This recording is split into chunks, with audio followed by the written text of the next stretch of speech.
Friends, कैसे हो आप लोग।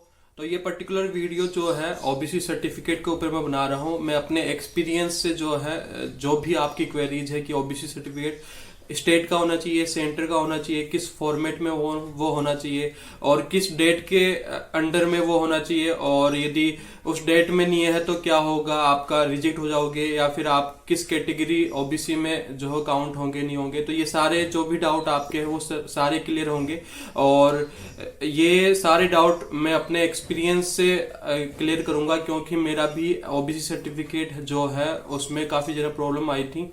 तो ओके, वीडियो स्टार्ट करते हैं। तो सबसे पहले जो हमारा ओबीसी सर्टिफिकेट है वो एक पर्टिकुलर फॉर्मेट में होना चाहिए, और खास बात यहाँ पे ये है कि आपका जो स्टेट का जो ओबीसी सर्टिफिकेट बनता है वो यहाँ पे नहीं चलेगा। आपको सेंटर का ओबीसी सर्टिफिकेट ही वहां पे प्रोड्यूस करना है।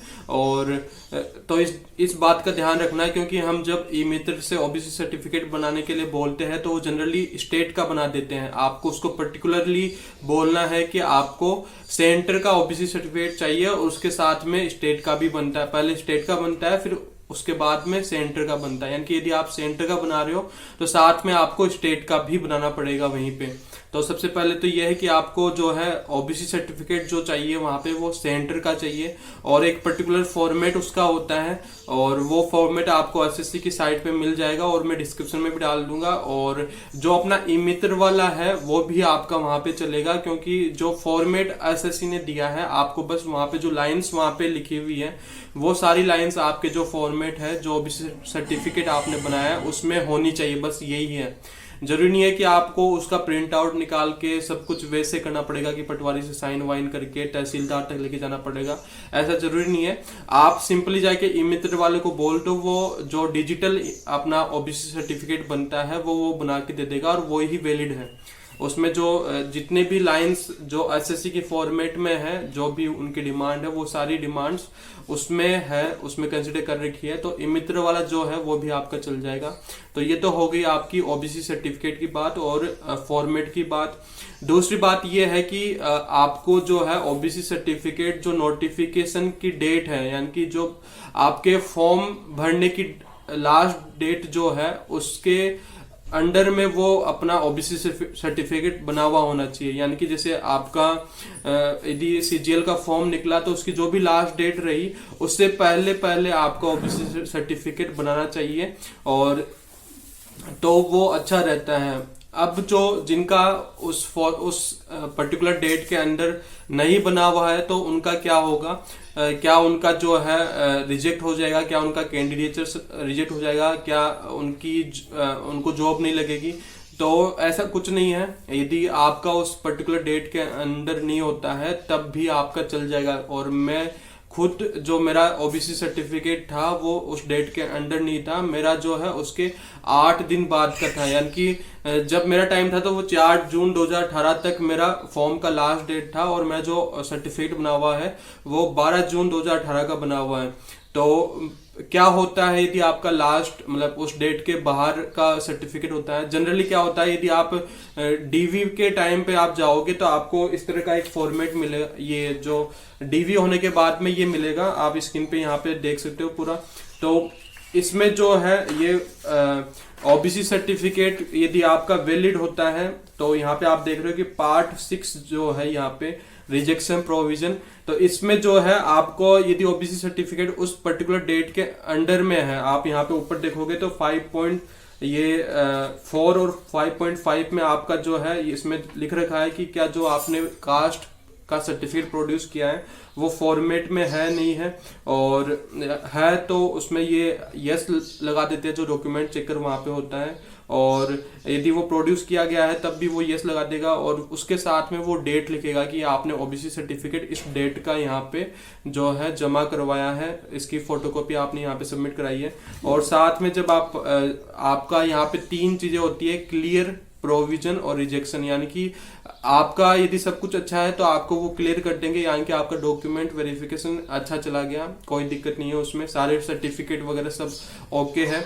और प्रोविजन तब होता है जब आपका जो ये कास्ट सर्टिफिकेट है उसमें प्रॉब्लम आती है, यानी कि वो जो इनकी डिमांड है, जो डेट, इनको जनरली क्या होता है कि जो 2018 का डीवी हुआ था, यानी कि हमारा जो डीवी हुआ था उसमें 3 साल पुराना, यानी कि आप जो डेट थी नोटिफिकेशन की, जो 4 जून 2018 फॉर्म की लास्ट डेट थी, उससे 3 साल पहले के बीच में यदि आपका बना हुआ है तो वो ओके है, आपको वो क्लियर दे देंगे उसमें। यदि उससे पुराना है या फिर उसके बाद का है तब आपको वहां पे दिक्कत आएगी, तब वो आपको प्रोविजन डाल देंगे। और ये मेरा भी प्रोविजन ही हुआ है, क्योंकि मेरा जो था ओबीसी सर्टिफिकेट वो इस डेट के बाद का था, तो मेरा भी जो है प्रोविजन कर दिया था।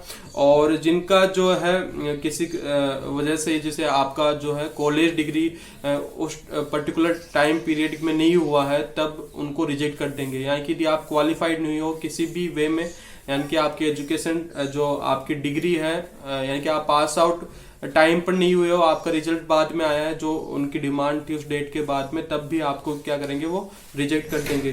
तो इस चीज का ध्यान रखना, आप पहले अपनी एलिजिबिलिटी चेक कर लेना कि जो उनका जो आप उस फॉर्म के लिए एलिजिबल हो नहीं हो। यदि एलिजिबल हो तो कोई दिक्कत नहीं है।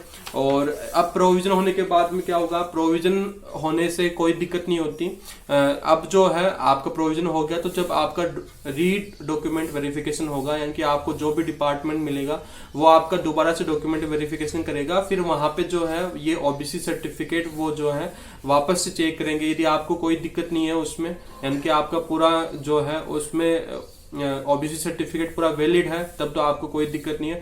और आपने फर्जी में बना रखा है कोई, आप उस जो क्रीमी लेयर है, नॉन क्रीमी लेयर, उसमें नहीं आते हो, और फिर भी आपने जो है ओबीसी सर्टिफिकेट के कोटे के लिए आप जो है ओबीसी सर्टिफिकेट फर्जी में बना के वहां पे प्रोड्यूस कर रहे हो और उनको पता चल गया, तब आपको दिक्कत हो जाएगी और वो आपको रिजेक्ट कर देंगे। और इस स्टेज में यदि आपको रिजेक्ट कर दिया तो आप जनरल कैटेगरी में भी काउंट नहीं होंगे, क्योंकि ऑलरेडी जो है सीट्स का जो है एलोकेशन हो चुका है।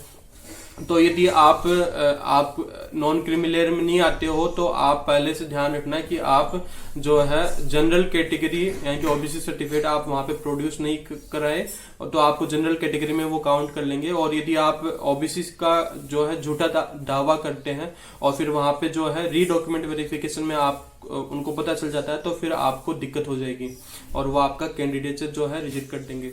तो यही था, जिनका भी ओबीसी सर्टिफिकेट उस टाइम पीरियड में नहीं है उनको डरने की कोई जरूरत नहीं है। आपका जो है बस वो डॉक्यूमेंट वेरिफिकेशन जब होगा तो वो आपको वहां पे प्रोविजन केस में ला देंगे, वो आपको प्रोविजन कर देंगे और कोई दिक्कत नहीं होने वाली, और आप सेफ हो और आप ओबीसी कैटेगरी में ही काउंट होंगे। और यही था आपका ओबीसी सर्टिफिकेट जो है। आप एक सुप्रीम कोर्ट का वर्डिक्ट भी आया था 2017 में, 2016 में काफी लोग रिजेक्ट हुए थे ओबीसी के कारण, तो फिर बच्चों ने केस कर दिया था सुप्रीम कोर्ट में ओबीसी को लेके। तो 2017 में इसका जो है नोटिफिकेशन आया था पूरा, और उसमें साफ साफ लिखा हुआ था कि जो आप यहाँ पे स्क्रीन पे भी देख सकते हो कि जो ओबीसी सर्टिफिकेट के कारण किसी जो बच्चे को है आप रिजेक्ट नहीं कर सकते। ओबीसी सर्टिफिकेट आप जो है अब अभी के नियम के अनुसार आप कभी का भी बना हुआ ओबीसी सर्टिफिकेट वहां पे प्रोड्यूस कर सकते हो। और यदि आप डीवी से एक दिन पहले का बना हुआ भी ओबीसी सर्टिफिकेट लेके जाते हो तो वो भी आपका वहां चल जाएगा, आपको वो प्रोविजनल केस में डाल देंगे बस। तो जिनका नहीं बना हुआ है वो अभी जाके बना लो तो भी कोई दिक्कत नहीं होगी, और आप डीवी से पहले कभी भी बना लो तब भी कोई दिक्कत नहीं होने वाली। बस वो आप उस जो है नॉन क्रीमी लेयर में आप आने चाहिए, और यही था। तो जिनका भी ओबीसी सर्टिफिकेट नहीं बना हुआ है वो बना ले जाके, और कोई दिक्कत नहीं होने वाली आपको।